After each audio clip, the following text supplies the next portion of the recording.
नमस्कार दोस्तों, आज का हमारा विषय है भाषा और व्याकरण। भाषा किसे कहते हैं? दोस्तों, प्रत्येक व्यक्ति जो होता है उसे अपनी बात दूसरों तक पहुंचाने के लिए किसी न किसी साधन की ज़रूरत होती है। और वह साधन क्या है? भाषा।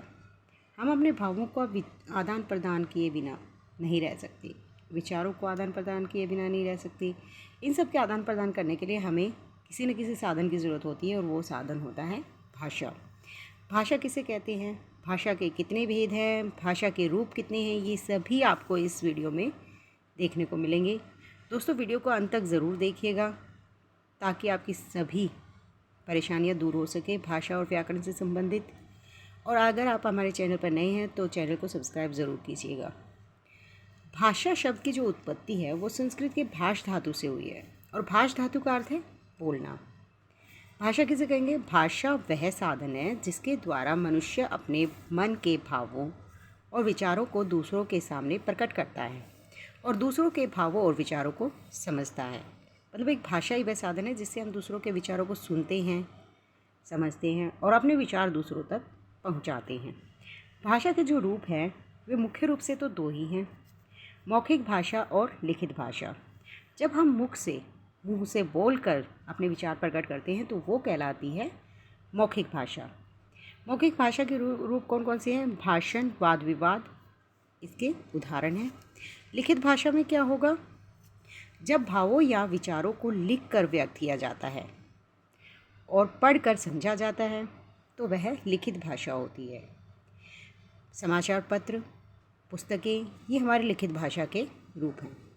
एक और भाषा का रूप है पर उसे ज़्यादा महत्व नहीं दिया जाता।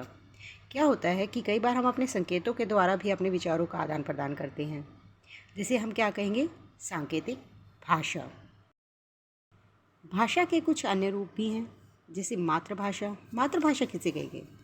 बच्चा अपने घर परिवार से जो भाषा सीखता है उसे हम मातृभाषा कहते हैं।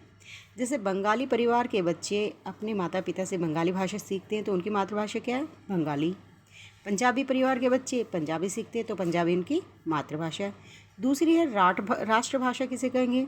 जिस भाषा का प्रयोग देश के ज़्यादातर लोग, अधिकांश लोग करते हैं वह राष्ट्रभाषा कहलाती है। भारत की जो हिंदी भाषा है वो क्या है? राष्ट्रभाषा। अगली है राजभाषा। देश के जो सरकारी कार्यालयों में जिस भाषा का प्रयोग किया जाता है, मतलब सरकारी कामकाज के लिए हम जिस भाषा का प्रयोग कर रहे हैं, सरकारी कामकाज की जो भाषा होगी वो कहलाएगी राजभाषा। हिंदी को 14 सितंबर 1949 ईस्वी को संविधान द्वारा राजभाषा के रूप में मान्यता प्रदान की गई थी और इसी कारण 14 सितंबर को हर साल हिंदी दिवस के रूप में मनाया जाता है। दोस्तों, ये क्वेश्चन बहुत बार आता है कि हिंदी को राजभाषा के रूप में कब घोषित किया गया? तो ये होगा 14 सितंबर 1949 ईस्वी को। और हिंदी जो है हमारी सरकारी कामकाज की भाषा है। संपर्क भाषा किसे कहते हैं? देश के लोग पारस्परिक संपर्क करने के लिए जिस भाषा का प्रयोग करते हैं वह संपर्क भाषा कहलाती है। भारत की जो संपर्क भाषा है हिंदी। दोस्तों, भारत में कई तरह की भाषाएं होती हैं जो एक दूसरे से बिल्कुल अलग भी हैं। तब उन लोगों को आपस में बात करने के लिए किसी न किसी ऐसी भाषा का प्रयोग करना बहुत ज़रूरी हो जाता है जो सब समझ सके। तो इसी कारण हिंदी को जो है संपर्क भाषा का दर्जा भारत में दिया गया है। ज़्यादातर लोग भारत में क्या बोलते हैं? हिंदी। मानक भाषा किसे कहते हैं? हिंदी भाषा का जो क्षेत्र है वो बहुत बड़ा है और इसी कारण भाषा के जो वर्णों और शब्दों में अलग अलग बोली और उपभाषाओं के कारण जो है प्रभाव पड़ता है। शब्दों में बदलाव आ जाता है क्षेत्र और बोलियों के अनुसार, उपभाषाओं के अनुसार। तो शब्दों के जो रूप हैं वो बदल जाते हैं और इसी कारण हमारा जो केंद्रीय हिंदी निदेशालय है उसने क्या किया है? अनेक बड़े बड़े विद्वानों, भाषाविदों को बुलाकर एक परामर्श कमेटी बैठाई और उस परामर्श में हिंदी की जो वर्णमाला है उसमें मानक रूप निर्धारित किए गए हैं। मतलब सभी शब्दों का एक मानक रूप बना दिया गया है ताकि सभी जगह भाषा की एक रूपता दिखाई दे।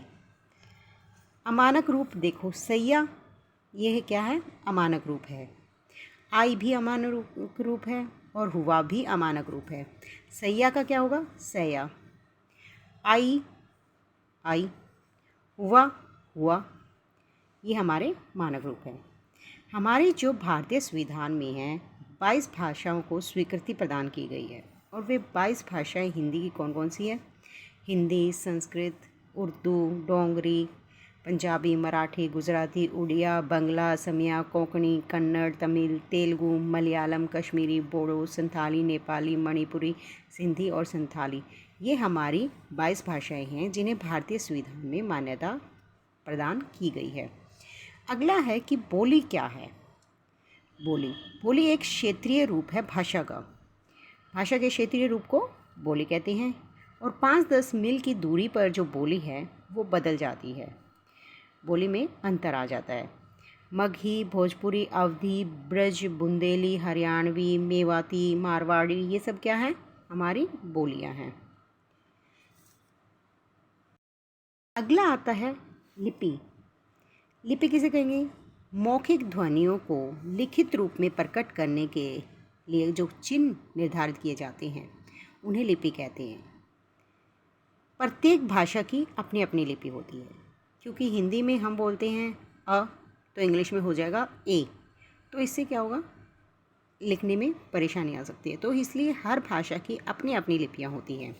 देखिए दोस्तों, नेपाली, मराठी, संथाली, बोडो, संस्कृत, कश्मीरी, कोंकणी, ये सारी जो भाषाएं हैं इनकी देवनागरी लिपि है। पंजाबी की लिपि है गुरुमुखी, अंग्रेज़ी की है रोमन और उर्दू की है फ़ारसी।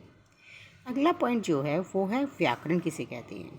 तो व्याकरण वह शास्त्र है जो भाषा को सही रूप में बोलना, पढ़ना, लिखना और समझना सिखाता है। व्याकरण के 3 विभाग हैं। एक तो वर्ण विचार, दूसरा शब्द विचार और तीसरा वाक्य विचार। वर्ण विचार में क्या होगा? वर्ण विचार में वर्णों के आकार, प्रकार, उनके लेखन की विधि, उनका उच्चारण, वर्णों के संयोग को, उनकी संधि को, इन सब पर विचार किया जाता है कि कैसे उनकी संधि होगी, कैसे उनमें संयोग होगा। अगला है शब्द विचार। शब्द विचार में भी कुछ ऐसा ही है। शब्दों के रूप के बारे में पता चलेगा, शब्दों के भेद, उनकी उत्पत्ति, व्युत्पत्ति, उनकी बनावट कैसी होती है आदि पर विचार किया जाता है। अगला है वाक्य विचार। अब वाक्य की रचना, उनके भेद, उपभेद, पारस्परिक संबंध, उनकी शुद्धता, वाक्यों की अशुद्धता, विराम चिन्ह आदि पर विचार किया जाता है। तो दोस्तों, हमने पता चला कि भाषा किसे कहते हैं, भाषा के कितने भेद हैं, राजभाषा किसे कहते हैं, राष्ट्रभाषा किसे कहते हैं, बोली, लिपि, व्याकरण और व्याकरण के कितने विभाग हैं। इस वीडियो में हमने इन सबको देखा है। दोस्तों, अगर वीडियो अच्छी लगी हो तो आप हमारे चैनल को सब्सक्राइब ज़रूर कीजिएगा। धन्यवाद।